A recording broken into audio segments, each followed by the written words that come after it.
Alright, so I'll just cut straight to it. My ex-husband, he's calling me a mad woman. But get this, he went on to marry my sister after cheating on me with her and divorcing me. Guys, he thinks I'm a mad woman.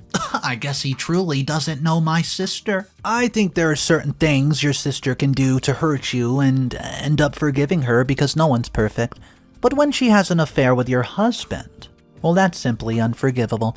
I've always thought my sister and husband were the two people I could count on, but I've realized that they did not even give a damn about me or love me like I loved them.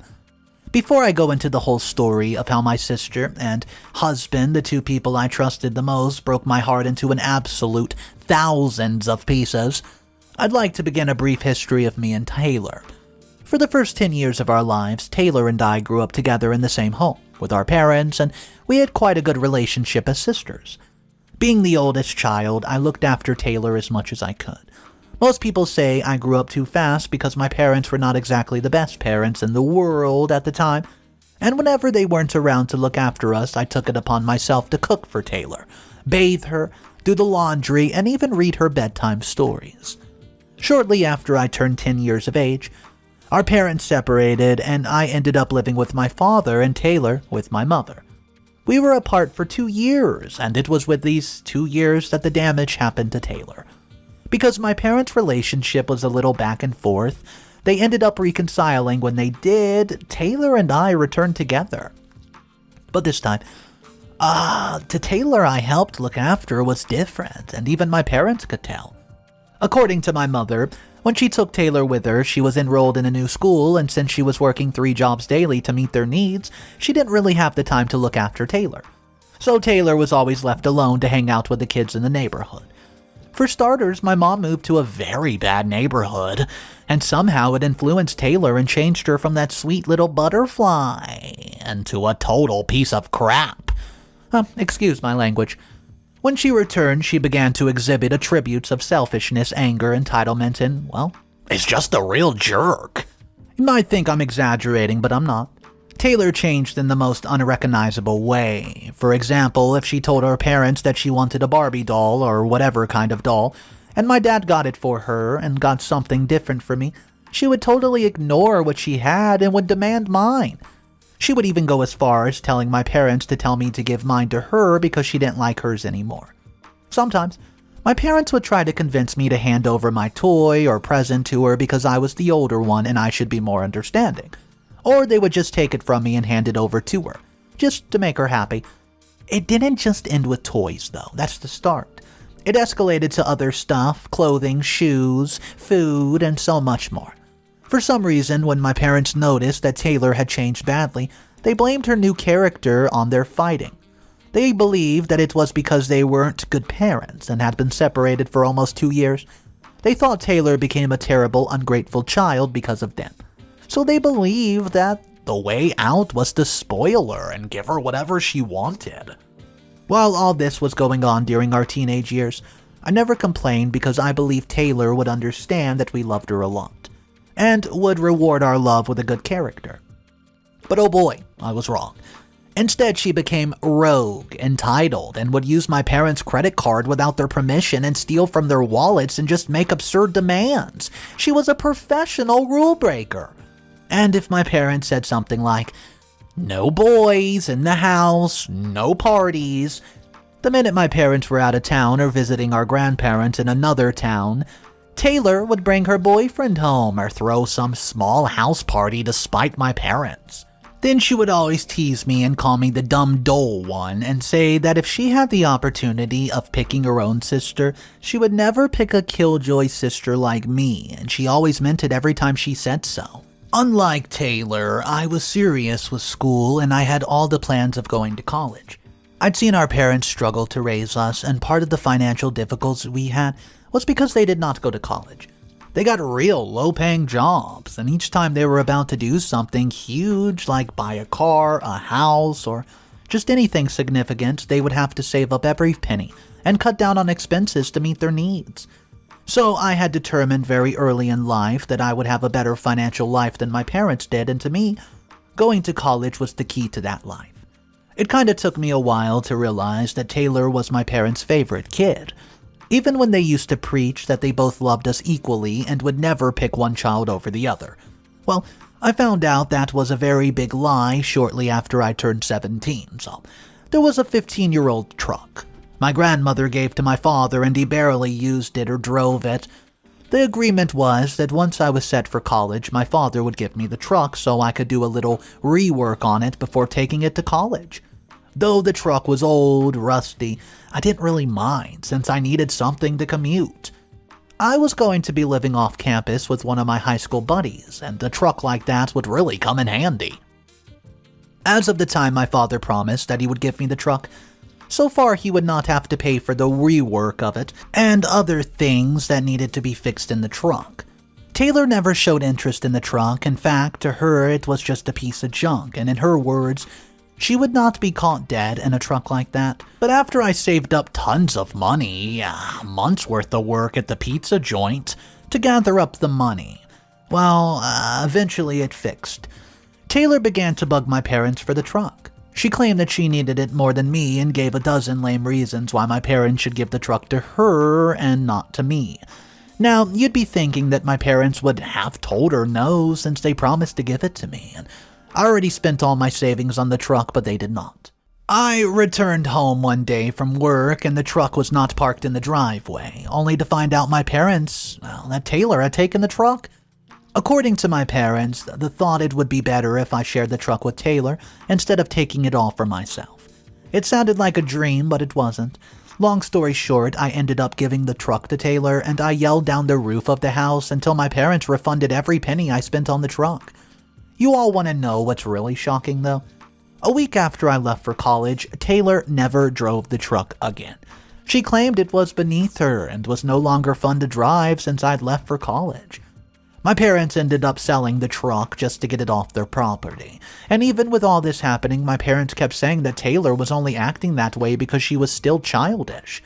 So I had to be the big person and tolerate her until she became more mature.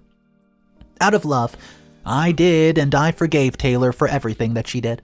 There was even a time when I thought it was my fault that she was always getting in my way or wanting the things that I had. I thought that I'd neglected her and had become so busy with school, so she acted that way to get back at me. Fast forward to when I finished college. I only did a 5-year course, so by the time I was 23, I was done. I was lucky to get a good job that paid well in my dream company, and things went well for me. By this time, Taylor was now an adult, and I had forgotten about all the things she used to do to me when we were younger. She didn't want to go to college because she claimed that she was not a university person. My parents tried their best to convince her, when she could not take them yelling at her and trying to force her to go to college. She moved in with me in the state that I lived in. In all sincerity, it was such a beautiful time to have Taylor crash at my place till my parents were cool. But what was supposed to be a 1 to 2 week visit ended up in a 3-month stay at my apartment. Taylor got very comfortable in my apartment, and the most annoying part was that she did not help out in doing anything or helping around. I took care of our bills, single-handedly paid rent, and would even go as far as doing her laundry when I could not stand the odor of her dirty clothes anymore. Personally, I wanted Taylor to go to college and lead a reasonable life. I knew that most of her life she got everything she demanded, and my parents would always provide what she wanted, and that affected her mentality. Even as an adult, she still expected everything to be given to her on a platter of gold. As a child, if at all she asked for something and she was not given it, she would break her toys, smash plates in the house, and create a scene. It was always her way of manipulating our parents to do what she wanted, and it always worked for her. It was the same time that Taylor moved in with me that I started dating my ex-husband, Rowland. Rowland worked as a data analyst in the tech department of the organization I worked for, but he left for a big company after working there for about 2 years. While we were together, however, I only knew that Rowland was always kind to me, and every break time he would offer to take me out to buy lunch. It even got to a point where our other colleagues started to spread rumors that Rowland and I were in a relationship, when we were just friends. It was after he left the company that I began to notice that he wasn't just kind to me because he loved my hair color, but because he liked me. I'll admit, I liked Rowland too. And it made it very easy for our friendship to blossom into a relationship. Since Taylor was still at my apartment when Rowland and I started dating, they met each other and they had a good relationship too. But whenever Rowland visited or took us out for dinner, the moment we returned home, Taylor would start bad-mouthing Rowland. She would tell me how he wasn't good enough for me and how I needed someone better. Mind you, Rowland was doing financially okay himself, even better than me. He was one of the early learners of data analysis, so his experience gained a handsome, mouth-watering pay. He was also good-looking, kind, and always treated me with love. So it was always so confusing when Taylor would tell me that he wasn't comfortable with Rowland, or that she suspected something fishy about him. For what it's worth, I never listened to Taylor because I've known Rowland for a while and I knew he was a good man. In fact, it's because of Rowland that Taylor got a good-paying job even without her college certificate. He always treated her like he would treat me, and even when Taylor messed up at the job, as she usually did with her former jobs, Rowland did not hesitate to find her something else. I didn't also take her complaints, excuses, or reasons to not date Rowland seriously.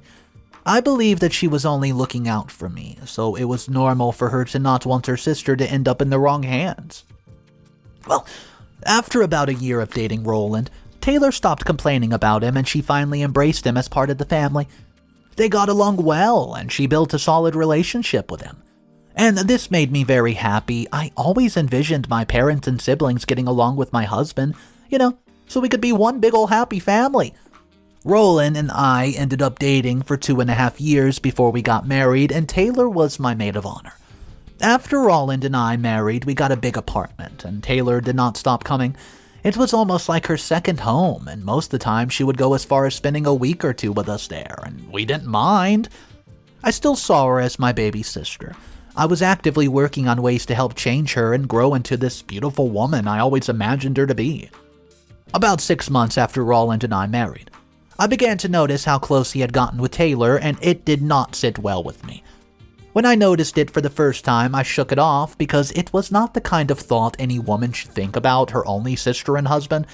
But something happened after that, and it pushed me to do, a bit of a investigation. It still breaks my heart to share this. After my suspicion, I decided to go through Rowland's phone one night after he slept. And I realized that he's been having an affair with Taylor right under our nose. If you're wondering what happened that led me to find out, I'll tell you. I began to notice that if Taylor was spending a week with the house, all through those 7 nights I'd wake up in the early hours of the morning and realize Rowland was never in bed. If I went downstairs to find him, I'd always see him coming from the direction of the guest room, which was where Taylor usually slept, and he claimed that he couldn't sleep, so he decided to walk around the house. This is to say, if Taylor was spending, 5 to 10 nights with us for some weird reason, Rowland would lose his sleep on those nights. What a coincidence. When I found out that Rowland was actually cheating, I was heartbroken. If you've ever been cheated on by someone you love and trusted, I'm sure you understand how this can shatter your heart and destroy your relationship. That same day I found out, we were supposed to go for our normal bi-monthly visit to my parents' house. And we did. I stayed eerily quiet on the way there, and Rowland did not understand why. It was at our parents' house that I told them that Rowland was having an affair with Taylor. I could not stand how he and Taylor were acting all nice to each other and pretending to be in-laws when they were clearly more than that. At first, Rowland denied it after pretending, and Taylor admitted that they had been doing it right from the first year of our relationship, and she was surprised it took me that long to figure it out. Guys, I was shattered by my sister's words. My parents were so disappointed that they even disowned Taylor on the spot because of what she had done and said. On the other hand, Rowland did not show any sign of remorse, and he was more concerned about his reputation. He was yelling at me that I've ruined his respect in front of my parents and even called me a mad woman. I felt depressed after that family dinner, but I'm glad I had supportive friends and parents who stood by me. To shorten the story, when I eventually shook off my depression, I filed for a divorce and demanded alimony. By this time, Taylor and Rowland were officially a thing and they didn't hide it anymore. I moved out of the house and she took over our room. Even Rowland's siblings did not believe that Rowland would do such a thing, or even stoop so low to cheat with my blood sister. Thankfully, I got alimony and I cut ties with both Rowland and Taylor and moved to a different city to help clear my head. Now, I'm sharing this here because a couple days ago, Rowland called me to complain bitterly about Taylor. He was begging that I help him out, and it's been a year since they married and he thought I was the mad one, not knowing that Taylor was actually crazy. My parents and I have been laughing, and Rowland has even gone as far as reaching out to them. But they blocked him and warned him never to call again. Okay, jokes apart, I feel nothing for Rowland anymore, and last year I was so mad and betrayed that Rowland could do a thing to me like that, but now I'm glad he's done it, because it changed my life. I've been ignoring him for weeks now, and he keeps calling with strange numbers each time I block him. Am I the a-hole for ignoring Rowland? He hurt me so badly, and he has not stopped calling me, and it's beginning to make me mad. Taylor's made his life miserable, and I would really love to tell you all about it. I look forward to your comments and your feedback. Update number 1. Hello guys, thank you so much for your warm comments. I just really appreciate it. Yes, you're all right, this kind of betrayal's not easy, and it would have been totally different thing if Rowland cheated on me with a stranger, not Taylor. I can't also forgive Taylor because she's allowed this to happen. She was supposed to be my sister, yet she let her entitled, selfish part take control. Someone here commented that if Taylor could do a thing like this to me, then she could, well, hurt me if she had the chance, and I could not agree less. Well, deep down, I knew Taylor to be that kind of person who can go to any lengths to get whatever she wants, even if it means hurting another person's feelings. But I did not think she could do such an atrocious act. Anyways, that's in the past now, and I've decided to move on. Like I mentioned earlier, I'm happy this happened because it didn't, just only reveal Rowland's true colors, but it also showed me that Taylor cannot be trusted ever. Remember the thing that happened in the movie Alimony? Where did that, guy get his new wife everything he promised his ex-wife? That's exactly what Taylor did. She made Rowland get her all the things she knew I liked. There were more things and places Rowland and I made plans to go to, and even before our divorce was finalized, she's got to go to all of it. It's pretty obvious she did not marry Rowland because she loved him and was head over heels for him. Maybe she did it to show me that she could get anything she desired, even if it were my man. At the same time, I simply can't wrap my head around it because she's always made me believe that she was getting along with Rowland because of me. Maybe she wanted Rowland for herself, and that's why she was telling me to break up with him, while claiming she didn't like him and smelled something fishy. Now, I'll tell you why Taylor's been making Rowland's life miserable, right? She found out that Rowland was cheating on her with one of her girlfriends, and she went livid. I'll be meeting with Rowland in 2 days' time, and some of you commented that I should mess with him first and pay him back before I ban him from my life completely. Inasmuch as these comments are detrimental to my mental health, I love the idea.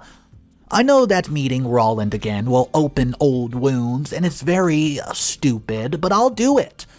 He has literally been begging me to still talk, and he just sounds so desperate on the phone. Already, I know the things Taylor's capable of doing, and I will not be surprised if Rowland tells me that she followed him, embarrassed him, attacked his side chick, everything. I mean, karma comes to some very soon. I'll make another update after meeting, guys. Thank you so much for your ongoing support. Update number 2. Hey guys, it's so much joy that I get to write this. Really, it is. I know this sounds kinda poetic, but it really gladdens my heart to say that my assumptions about Taylor were correct. Ding, ding, ding. So I met with Rowland yesterday, and boy, is he miserable. He even sounds better over the phone than he sounds in real life. Okay. First, he apologized for what he has done, but that's not why I'm making this update, no. According to Rowland, right from the time I moved out of the house and Taylor moved in, it's been hell on earth. He said that Taylor doesn't care about him and everything she does is strictly for herself or for the, quote, gram. I think that means Instagram. Aside from the part that she doesn't care, her anger issues have been crazy. She's been very controlling and only wants things to go her own way. Guess what, guys? I actually believe him. I know how Taylor can be, and it's quite sad that Rowland thought he could just eat his cake and have some too. I'm so sure that when they were dating, Taylor was pretending to be nice and all, so she could keep him. But when I was out of the way, she didn't need to pretend anymore. In the past, Taylor could never keep a relationship for more than a month. All the men always left because they could not condone her bossy nature and her anger issues. So I would not be wrong if I said that Rowland's the first person she's been with for a year, and I can only imagine how much of a torture it's been for him. Wow. Remember when I said that Taylor used to break things when my parents did not give her what she wanted or when things did not go as she simply planned it? She took it to our marriage. Rowland complained bitterly about this terrible habit of hers, and at the slightest provocation, she would break vases, TVs, smash plates, and other expensive items in the heat of anger. As if that wasn't enough, she would abuse him, then try to make up with him when she was calm, and for the first few months, Rowland claimed that he tolerated her and was trying to see how he could change her. But her habits and less concerning character pushed him into the hands of her friend, Belle. And when she suspected that he was cheating on her, Taylor hired someone to follow him, and she confronted him, embarrassed Rowland and Belle right there in the act. Because there were a lot of people there at the place Taylor showed up, Rowland was so darn embarrassed he had to leave with Belle to save his face. Out of fear for what Taylor would actually do, he did not go home for the rest of the week. And by the time he returned home to face her, she had cut so many of his designer clothings, burnt his expensive shoes, wristwatches worth thousands, and even smashed his home laptop with a hammer. Well, he woke up to the sound of Taylor smashing his car. That's right. She broke the window, slashed the tires, you name it. She wrecked the car badly till Rowland could not recognize it. Sadly, the car was given to him by his late father, and it was the only memory left that Rowland had of him. I knew that car, and I know what it meant to him. Out of anger, Rowland kicked Taylor out of the house that night, and he pushed her. Straight up in anger. He even threatened to have her arrested if she ever showed up at his place again. Okay, now the problem is that Taylor returned with a lawsuit, claiming that Rowland assaulted her and kicked her out of the house in the middle of the night. So he needs to come and testify in court about his sister's behavior. LOL. She also filed for divorce and is asking for alimony. Yes, I know. Epic. If this isn't tea enough for you, then I don't know what is. And as much as all of this is sad, I'm just happy it's happening. He thought I was the crazy one. But he didn't know Taylor is a step ahead. And he now needs my help to testify against Taylor. Okay, so I will make another update. Update number 3. Hey guys, thank you so much for coming this far with me. I really appreciate it, If someone had told me that a day like this or karma would come so fast for Rowland, I would not have believed it. It's only been a year, and Taylor has wrecked his life in every single way. Some of you were asking if I would testify against Taylor. Hail to the gnaw! They both deserve each other and everything that they're facing. They both betrayed me, so none of them deserve mercy. When I told Rowland I would not help him, he was so disappointed and kept begging me to reconsider. He said I was the only chance he had to prove to the court that Taylor was, insane! Honestly, I enjoyed the beginning, but my mind was made up. He even tried to beg my parents again, but my father chased him away with a loaded shotgun. I just wanted to get the full gist for us, and I've done that. So at my last meeting with him, I reminded him that I'm a mad woman, and there's only very little a mad woman can do. Then I told him that I could not help him, and that if he wanted me to testify against Taylor, that would never happen. I ensured that I used the opportunity to pour out my heart to him and express how much I wanted him to suffer for ruining my life that way. Because of him, I now find it difficult to trust any man or friend. This might sound like it's no big deal, but it's really affecting me, and then I told him, good luck with your maniac wife, ex-hubby. Actually, I've been dying to say that sentence. It took me a while to realize that the reason he was scared to divorce Taylor was because of alimony and the threats that he had been getting from her. Before the fallout, Taylor had been threatening him, and she told him numerous times that if he ever thought of leaving her, then she would make the rest of his life very miserable, and she was also ready to do it. Aside from that, he was already paying me heavy alimony, and paying someone else would be the end of him. Well, I waited months to make this update, and that should tell us that something was cooking. I wanted to witness it all before I gave you the final update. About a month after I met with Rowland, I received a call from a strange number. It was Taylor. I recognized her voice the moment she started crying and begging me. See, it turned out that Rowland won the assault case because he found a way to prove that she was violent and the one who hit him first. He got a restraining order from that, so that was officially the end of them. She literally became homeless and begged that I forgave her and also beg our parents to forgive her, but I could not speak to her because I was heartbroken to hear her voice. Especially in this state. I'm sure that if she never had issues with Rowland, she would have never reached out to me. It really hurts me, and I'll admit it. Her voice brought back memories I wanted to forget, and most that I wish I could erase from the memories altogether. Do not fret, guys. I did not forgive her. I never will. The only reason she called me was because she had no way to go, and, well, she was hoping she could pretend to be remorseful and fool me or my parents to house her. I still don't know how Rowland did it, but he ended up divorcing her without paying anything. As it is now, Taylor literally has nowhere to go. And none of her friends agreed to take her in because she looked down on all them after she married Rowland. Heck, she didn't even invite them to her wedding because she claimed that they were no longer in the same class. Taylor now lives in a night shelter, and she does one menial, low-paying job during the day because she knows no one's coming to help her. She even tried to show up at my parents' house to beg them to take her back, but my father wasn't having it and he promised to get her arrested if she ever showed up again. Right now, she has no friends, no family, no husband. She's miserable. I guess she got what she deserved. Faster than I expected, and I'm just so happy that she got her own karma for being a backstabber. As for Rowland, I still wish him misery for all that he's done to me. I wish them both a life of tears, pain, betrayal, and disappointments. Thank you so much for your support and comment, guys. I swear, you're all the best. It seems Taylor was a true, jealous, manipulative, narcissistic, evil person. OP was there for her whole life, even helping raise her in some points, and just to get backstabbed like this was so mind-blowing.